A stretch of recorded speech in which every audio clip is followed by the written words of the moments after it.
안녕하십니까, 법우님들.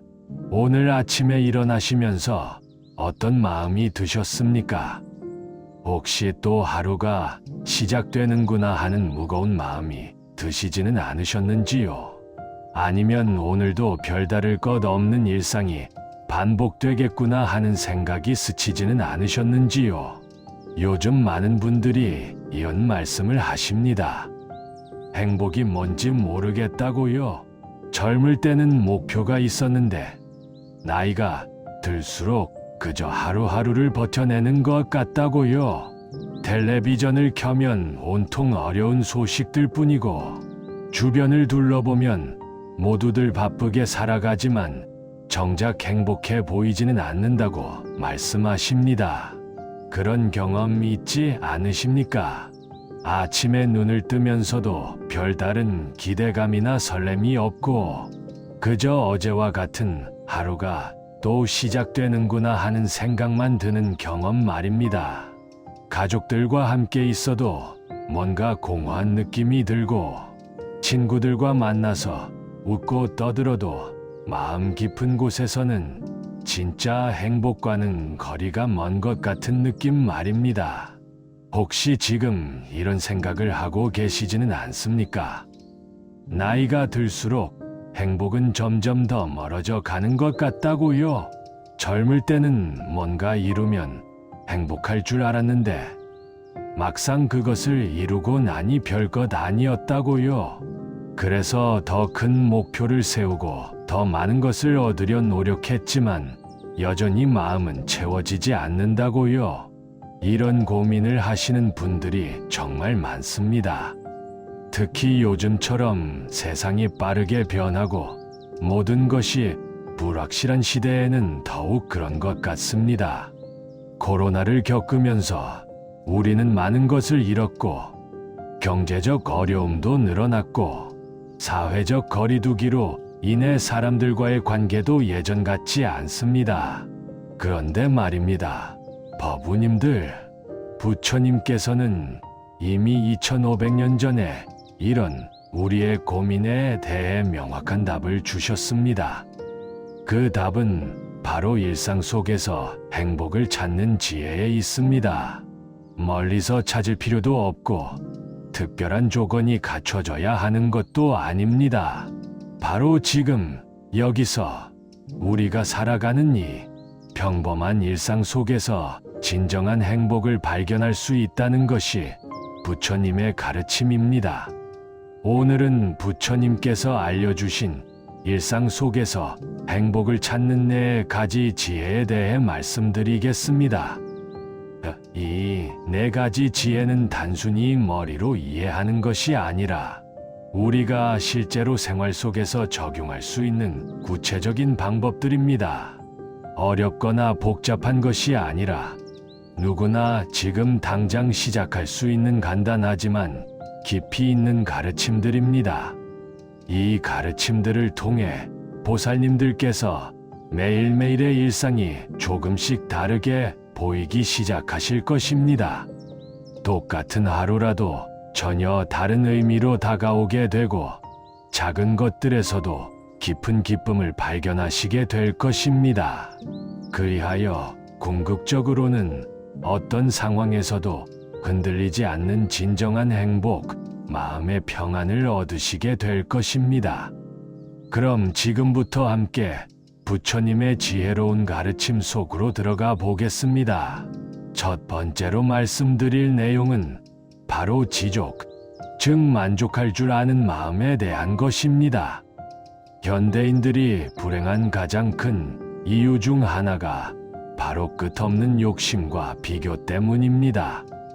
더 많이 가져야 행복할 것이라는 착각, 남과 비교해서 뒤처지면 안 된다는 강박, 항상 무언가 부족하다는 느낌 때문에 우리는 지금 이 순간의 행복을 놓치고 있습니다. 부처님께서는 법구경에서 이렇게 말씀하셨습니다. 만족할 줄 아는 자는 비록 땅에서 잠을 자더라도 편안하고 만족할 줄 모르는 자는 비록 천상의 궁전에 있어도 평안하지 못하다. 이 구절이 우리에게 주는 의미가 얼마나 깊은지 생각해 보십시오. 진정한 행복은 우리가 얼마나 많이 가졌느냐가 아니라 지금 가진 것에 얼마나 감사할 줄 아느냐에 달려 있다는 것입니다. 어떤 분이 저에게 이런 말씀을 하신 적이 있습니다.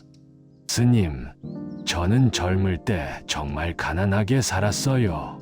그때는 라면 한 그릇만 있어도 행복했는데 지금은 좋은 집에 좋은 차도 있고 경제적으로 여유가 생겼는데도 왜 그때만큼 행복하지 않을까요?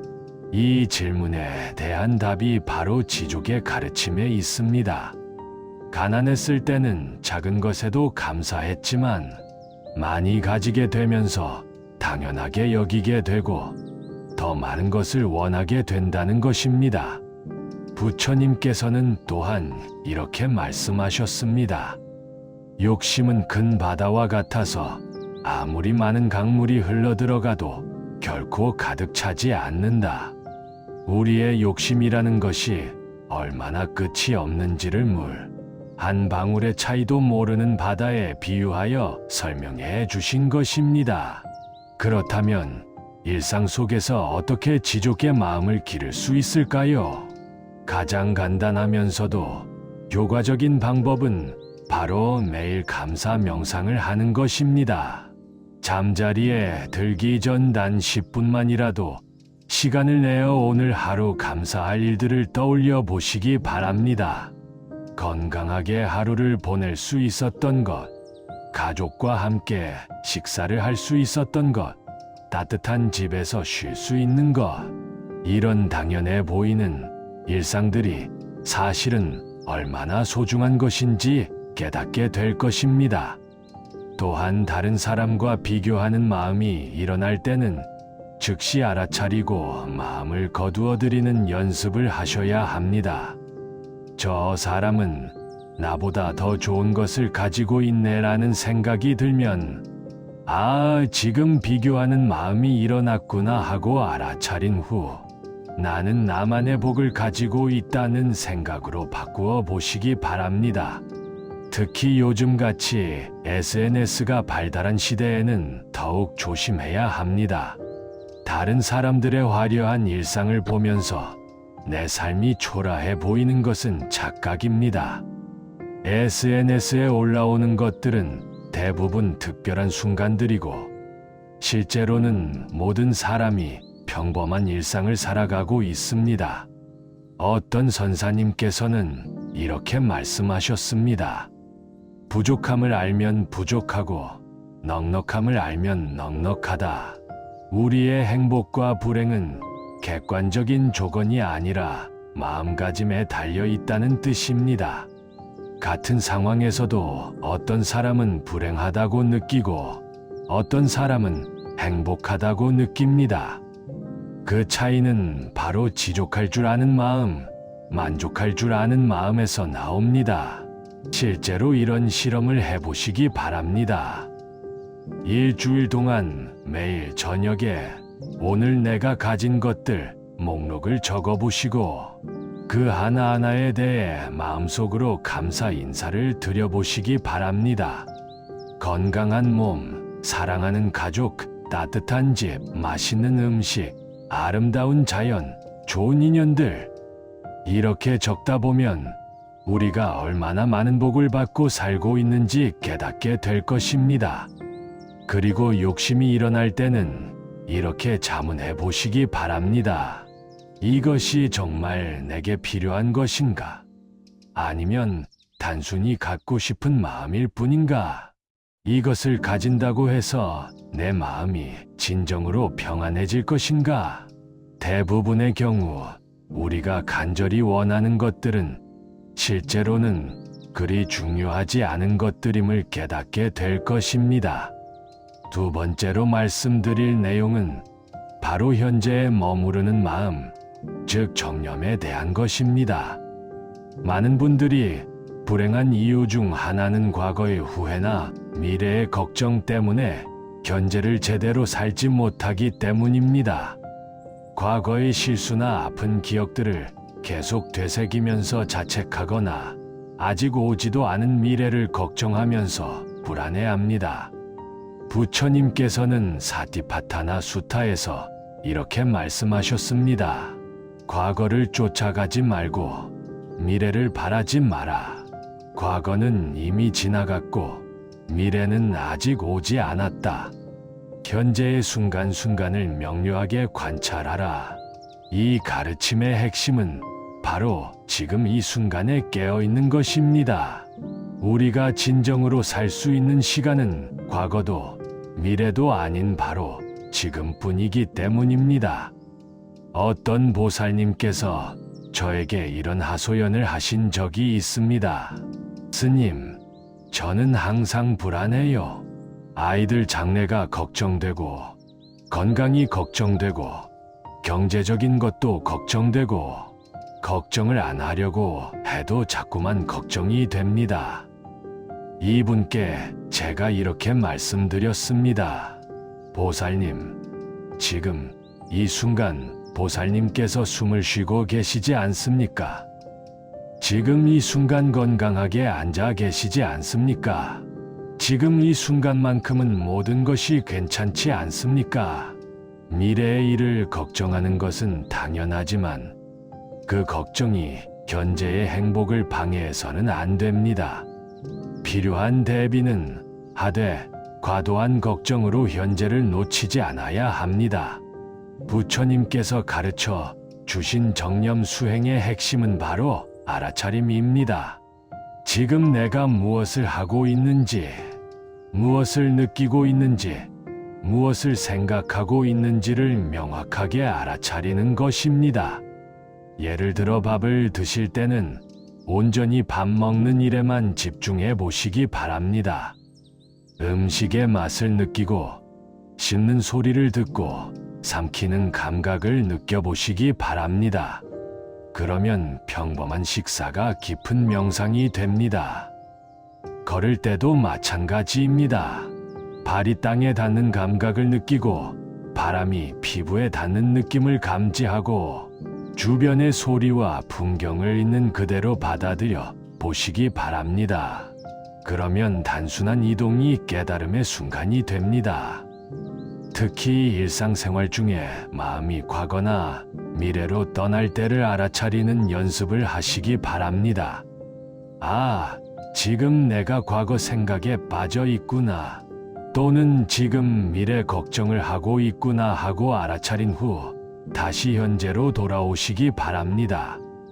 간단한 방법으로는 호흡 관찰이 있습니다. 언제든지 마음이 산란할 때는 잠시 멈추고 자신의 호흡을 5번만 세어보시기 바랍니다. 들숨과 날숨을 느끼면서 하나, 둘, 셋, 넷, 다섯 이렇게 세다 보면 자연스럽게 현재로 돌아오게 됩니다. 어떤 큰 스님께서는 이렇게 말씀하셨습니다. 걸으면 그냥 걷고 앉으면 그냥 앉아라. 무엇보다 흔들리지 마라. 이는 무슨 일을 하든 온전히 그 일에만 집중하라는 뜻입니다. 현대인들의 가장 큰 문제 중 하나가 바로 멀티태스킹입니다. 밥을 먹으면서 텔레비전을 보고 걸으면서 휴대폰을 보고 대화를 하면서도 다른 생각을 하는 것입니다. 이렇게 되면 어떤 일도 제대로 즐길 수 없고 깊이 있게 경험할 수 없습니다. 부처님의 제자 중에 아난다 존자가 계셨습니다. 아난다 존자는 부처님 곁에서 늘 시중을 들면서도 한 번도 마음이 흩어지지 않았다고 합니다. 물을 따를 때는 온전히 물 따르는 일에, 청소를 할 때는 온전히 청소하는 일에 마음을 모았기 때문입니다. 우리도 일상의 모든 순간을 이렇게 온전하게 살 수 있습니다. 설거지를 할 때는 온전히 설거지에, 청소를 할 때는 온전히 청소에, 가족과 대화할 때는 온전히 대화에 집중하는 것입니다. 이런 연습을 꾸준히 하다 보면 놀라운 일이 일어납니다. 똑같은 일상이지만 훨씬 더 깊이 있게 느껴지고 작은 것들에서도 큰 기쁨을 발견하게 됩니다. 그리고 마음이 평안해지면서 자연스럽게 행복감이 증가합니다. 실제로 이런 실험을 해보시기 바랍니다. 하루 중 1시간만이라도 완전히 현재에 집중해서 살아보시기 바랍니다. 그 시간 동안은 과거 생각도 미래 걱정도 내려놓고 오직 지금 이 순간만을 살아보시기 바랍니다. 분명히 평소와는 다른 깊이 있는 경험을 하시게 될 것입니다. 세 번째로 말씀드릴 내용은 바로 자비심을 기르는 것입니다. 많은 분들이 자신만의 고민과 어려움에 너무 깊이 빠져 있어서 진정한 행복을 놓치고 있습니다. 자기 자신에게만 관심이 집중되어 있을 때는 작은 문제도 크게 느껴지고 작은 아픔도 견디기 어려워집니다. 하지만 시야를 넓혀서 다른 사람들의 고통에 관심을 갖기 시작하면 우리 자신의 문제는 상대적으로 작아 보이고 더 큰 기쁨과 보람을 발견할 수 있습니다. 부처님께서는 자비경에서 이렇게 말씀하셨습니다. 모든 존재가 행복하기를, 모든 존재가 평안하기를, 모든 존재가 고통에서 벗어나기를. 이 기원이 단순한 바람이 아니라 우리 마음을 정화하고 확장시키는 강력한 수행법임을 아셔야 합니다. 자비심은 타인을 위한 것이면서 동시에 자신을 위한 것이기도 합니다. 남을 위해 선한 마음을 내면 그 마음이 가장 먼저 우리 자신을 이롭게 하기 때문입니다. 어떤 보살님께서 저에게 이런 경험담을 들려주신 적이 있습니다. 스님, 저는 우울증으로 몇 년간 고생했어요. 약도 먹고 상담도 받았지만 별로 나아지지 않았는데 복지관에서 노인분들 식사 봉사를 시작한 후로 마음이 많이 좋아졌어요. 이분의 경험이 바로 자비심의 치유력을 보여주는 좋은 사례입니다. 자신의 아픔에만 집중하고 있을 때는 그 아픔이 전부인 것처럼 느껴지지만 다른 사람을 돕는 일에 마음을 쓰기 시작하면 내 문제는 상대적으로 작아지고 오히려 감사한 마음이 생기게 됩니다. 부처님의 제자 중에 아사다 존자라는 분이 계셨습니다. 이분은 원래 매우 이기적이고 성격이 고약한 사람이었는데 병든 동료를 정성스럽게 간병하면서 점차 마음이 변화되어 나중에는 자비로운 성자가 되셨다고 합니다. 자비심을 기르는 구체적인 방법들을 말씀드리겠습니다. 첫째는 매일 자비 명상을 하는 것입니다.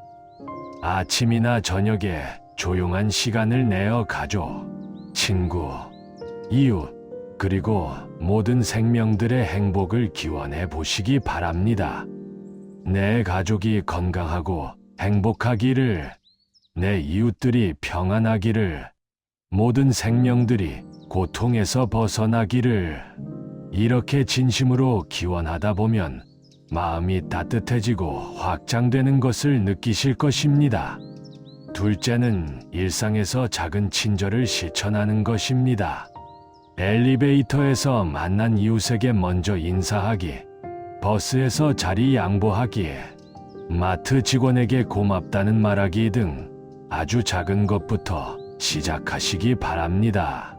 이런 작은 친절들이 쌓이면 우리 마음도 점점 부드러워집니다. 셋째는 어려운 사람들을 도우는 일에 참여하는 것입니다. 직접적인 봉사활동이 어렵다면 정기적인 기부라도 좋습니다. 자신이 가진 것을 나누는 기쁨을 경험하게 되면 소유에 대한 집착도 줄어들고 베푸는 기쁨을 알게 됩니다. 특히 중요한 것은 가장 가까운 사람들부터 자비로운 마음을 내는 것입니다. 가족들에게 더 인내심을 갖고 더 이해하려고 노력하고 더 많이 용서하는 것입니다. 가끔 가장 가까운 사람들에게 가장 매정하게 대하는 경우가 있는데 이는 자비심 수행에 큰 장애가 됩니다. 조주 선사께서 이런 말씀을 하셨습니다. 내가 인정받으려 하지 말고 남을 인정하라. 내가 사랑받으려 하지 말고 남을 사랑하라. 이는 받으려는 마음보다 주려는 마음을 가질 때 진정한 행복이 온다는 뜻입니다. 또한 자비심에는 용서도 포함됩니다. 나를 힘들게 했던 사람들에 대한 원망과 분노를 놓아버리는 것입니다. 이는 그 사람을 위한 것이 아니라 바로 나 자신의 평안을 위한 것입니다. 원망과 분노를 품고 있으면 가장 고통받는 사람은 바로 자기 자신이기 때문입니다. 실제로 이런 연습을 해보시기 바랍니다. 매일 자기 전에 오늘 하루 만난 사람들 한 명 한 명을 떠올리면서 그들의 행복을 진심으로 기원해 보시기 바랍니다. 가족, 친구, 동료, 그리고 스쳐 지나간 모든 사람들까지도 포함해서 말입니다. 이런 연습을 꾸준히 하면 마음이 놀랍도록 넓어지고 따뜻해집니다. 그리고 어려운 상황에 있는 사람들을 보면 저분이 빨리 그 고통에서 벗어나기를 이라고 마음속으로 기원해 보시기 바랍니다. 길거리에서 만나는 노숙자, 힘들어 보이는 청소년, 아픈 사람들을 볼 때마다 이렇게 자비로운 마음을 내는 것입니다. 네 번째이자 마지막으로 말씀드릴 내용은 바로 무상을 관하는 지혜입니다. 우리가 불행한 가장 근본적인 이유는 영원하지 않은 것을 영원한 줄 알고 변하지 않을 것이라고 착각하기 때문입니다. 사랑하는 사람과의 이별, 건강의 상실, 경제적 어려움 등이 우리를 괴롭히는 이유도 모든 것이 변한다는 사실을 받아들이지 못하기 때문입니다. 무상관의 핵심은 집착을 버리는 것입니다. 좋은 것에 집착하지 않고 나쁜 것을 거부하지 않는 것입니다.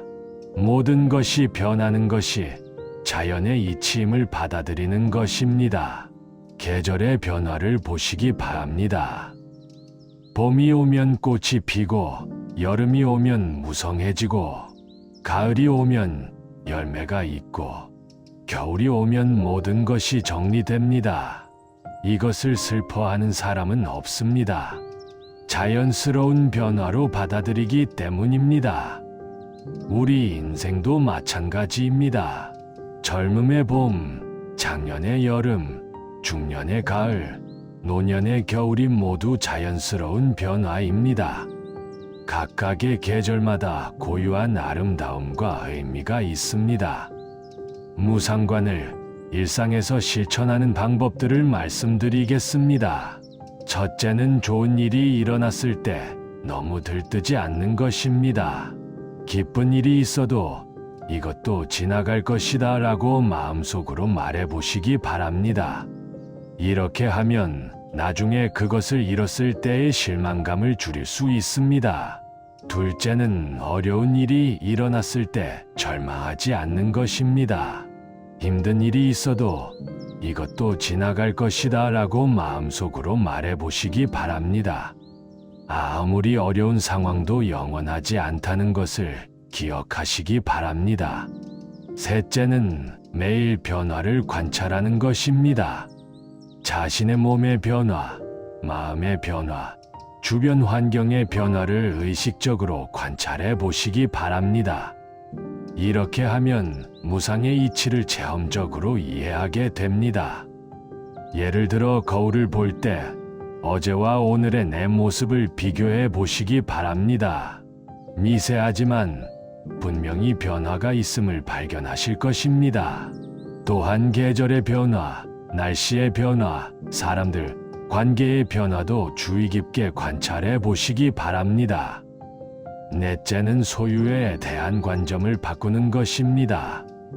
내가 무엇을 소유하고 있다고 생각하지 말고 잠시 빌려 쓰고 있다고 생각해 보시기 바랍니다.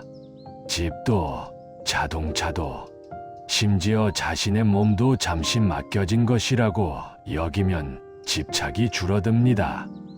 어떤 선사님께서는 이렇게 말씀하셨습니다. 구름은 푸른 하늘에 머물지 않고 밝은 달은 물 위에 머물지 않는다. 모든 것이 왔다가 가는 것임을 자연 현상에 비유하여 설명해 주신 것입니다. 특히 사람과의 관계에서도 무상관이 중요합니다. 사랑하는 사람들과도 언젠가는 헤어져야 한다는 것을 받아들이면 지금 이 순간의 만남을 더욱 소중하게 여기게 됩니다. 그리고 이별의 아픔도 덜 수 있습니다. 무상관이 잘 된 사람은 어떤 상황에서도 평정심을 유지할 수 있습니다. 좋은 일이 생겨도 교만해지지 않고 나쁜 일이 생겨도 절망하지 않습니다. 모든 것이 변화하는 과정의 일부라고 여기기 때문입니다. 실제로 이런 연습을 해보시기 바랍니다. 매일 저녁 오늘 하루 일어났던 일들을 떠올리면서 모든 것이 변한다는 관점에서 다시 해석해 보시기 바랍니다. 기쁜 일도 슬픈 일도 모두 변화하는 과정의 일부라고 여겨보시기 바랍니다. 이런 연습을 꾸준히 하면 마음이 놀랍도록 자유로워집니다. 사랑하는 버부님들, 오늘 우리가 함께 살펴본 4가지 지혜를 다시 한번 정리해 보겠습니다. 첫째는 지족 만족할 줄 아는 마음입니다. 더 많이 가져야 행복하다는 착각에서 벗어나서 지금 가진 것에 감사하는 마음을 기르는 것입니다. 매일 감사 명상을 하고 다른 사람과 비교하는 마음을 줄여나가시기 바랍니다. 둘째는 정념, 현재에 머무르는 마음입니다. 과거의 후회와 미래의 걱정에서 벗어나서 지금 이 순간을 온전히 사는 것입니다. 일상의 모든 행동을 명상으로 바꾸어서 매 순간을 깨어있게 살아가시기 바랍니다. 셋째는 자비심, 타인을 위하는 마음입니다. 자기 자신의 문제에만 갇혀있지 말고 시야를 넓혀서 다른 생명들의 행복을 기원하는 것입니다. 작은 친절부터 시작해서 점차 자비의 마음을 확장해 나가시기 바랍니다. 넷째는 무상관, 변화를 받아들이는 지혜입니다. 모든 것이 변한다는 사실을 받아들여서 좋은 일에 집착하지 않고 나쁜 일에 절망하지 않는 것입니다. 매일의 변화를 관찰하면서 무상의 이치를 체험해 보시기 바랍니다. 이 4가지 지혜는 서로 분리된 것이 아니라 하나로 연결되어 있습니다. 지족할 줄 알면 현재에 머물기 쉽고, 현재에 머물면 자비심이 자연스럽게 일어나고, 자비심이 있으면 무상을 받아들이기 쉬워집니다. 그리고 무상을 깨달으면 더욱 지족할 수 있게 됩니다. 보살님들께서 이 가르침들을 단순히 지식으로만 받아들이지 마시고 일상생활에서 실제로 실천해 보시기 바랍니다. 처음에는 어색하고 어려울 수도 있지만 꾸준히 연습하시면 분명히 마음의 변화를 경험하시게 될 것입니다. 행복은 멀리 있는 것이 아닙니다. 특별한 조건이 갖춰져야 하는 것도 아닙니다. 바로 지금 여기서 우리의 마음가짐을 바꾸는 것만으로도 충분히 행복할 수 있습니다. 부처님께서 우리에게 주신 이 소중한 가르침들이 보살님들의 일상을 밝히는 지혜의 등불이 되기를 간절히 발원합니다. 오늘 이 법문이 도움이 되셨다면 좋아요 버튼을 눌러주시고 댓글로 여러분의 경험과 생각을 나누어 주시기 바랍니다. 그리고 주변에 불교 가르침이 필요한 분들이 계시다면 이 영상을 공유해 주시기 바랍니다. 모든 생명들이 부처님의 자비 속에서 진정한 행복과 평안을 얻으시기를 발언하며 오늘 법문을 마치겠습니다. 나무아미타불 관세음보살 고맙습니다.